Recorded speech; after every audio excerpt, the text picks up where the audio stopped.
안녕하세요. 박호 목사입니다. 누가복음 4장 18절부터 21절 말씀 가지고 우리가 알고 있는 이 환대에 대한 개념 정리를 다시 하겠습니다.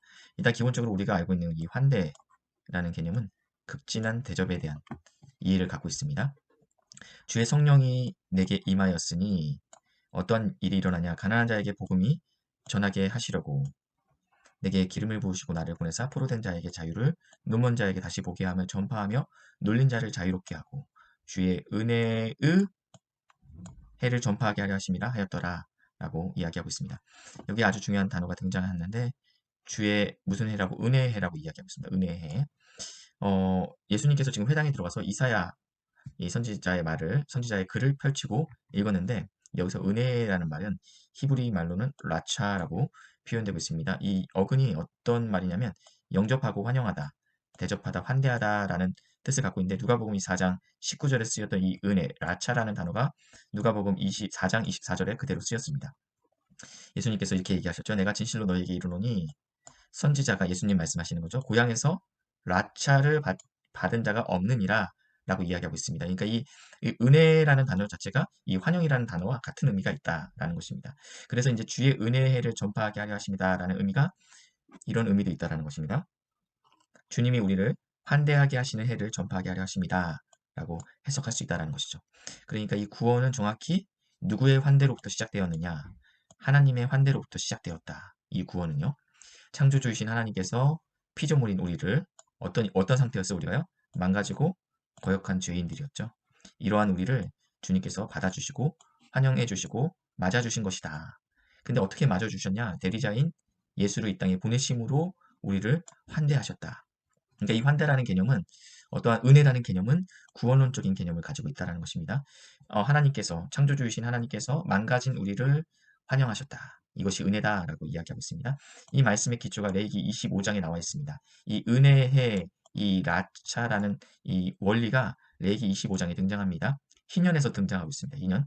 희년에서 등장하는데 너희는 50년째 희년이죠. 이때 모든 종되었던 자들이 돌아오고 자신의 조상으로부터 물려받은 땅들이 다시 원상복귀되는 그런 은혜의 해입니다. 이때 이제 자유를 이렇게 얘기하고 있어요. 그 땅에 있는 모든 주민을 위하여 자유를 공포하고 이것이 희년이다. 그리고 너희의 각자 자기의 소유가 돌아올 것이다. 회복이 되는 거죠. 이것이 이제 라차라는 이 개념이 담겨져 있다는 것입니다. 근데 이 희년이 오기 전에는 전제가 있다. 근데 그 전제가 무엇이냐면 그 앞인 구절에 나와 있습니다.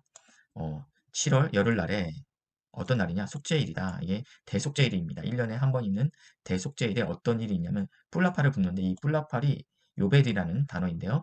순념소 뿔로 만들었습니다. 그러니까 이 뿔나팔 안에는 어떠한 의미가 담겨 있냐면 짐승의 제물된 희생을 담고 있습니다. 그러니까 이런 속죄일 전에 반드시 이루어져야 될 일들이 있는데 그게 바로 대속죄일, 어린 양의 죽음과 희생을 의미하고 있다는 것입니다. 그러니까 이 희년이라는 우리에게 자유를 주고 또 회복을 주는 이 희년의 앞에 전제되는 것은 희생이다. 어린 양의 죽음이다라는 게 전제가 된다는 것입니다.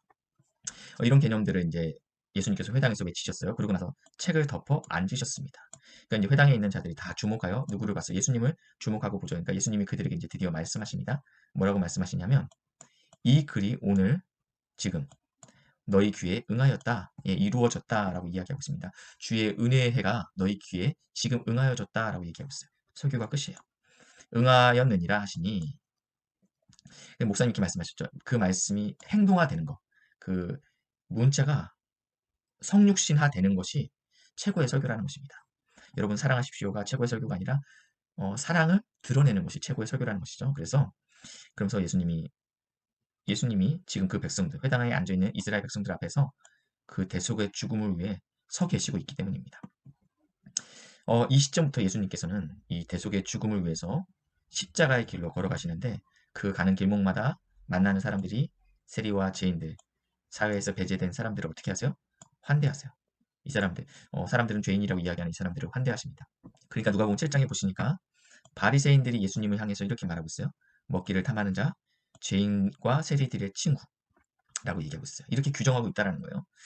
근데 예수님이 이런 사회적 어떠한 평판에 대해서 전혀 유동하지 아니하고 십자가로 걸어가시며 이 땅에 소외되고 배제된 자들을 환대하시고 있다는 것입니다. 이게 포인트입니다.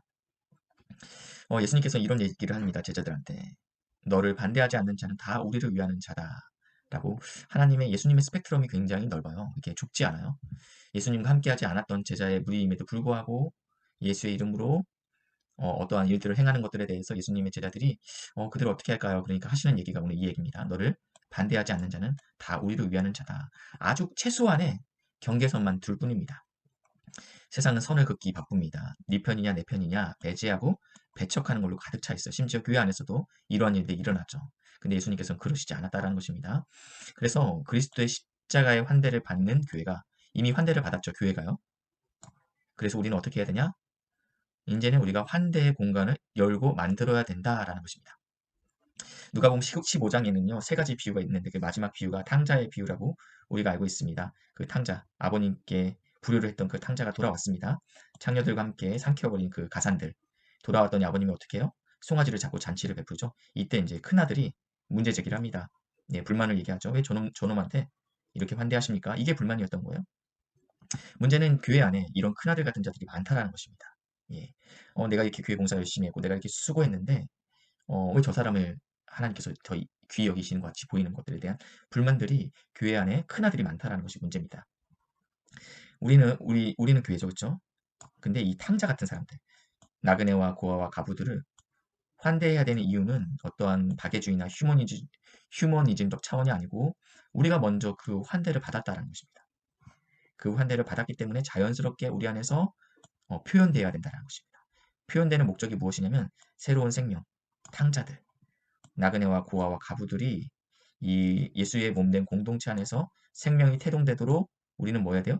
공간을 만드는 순종의 행위를 해야 된다라는 것이 이번 설교의 핵심입니다. 목사님의 설교가 굉장히 방대하고 또 깊습니다.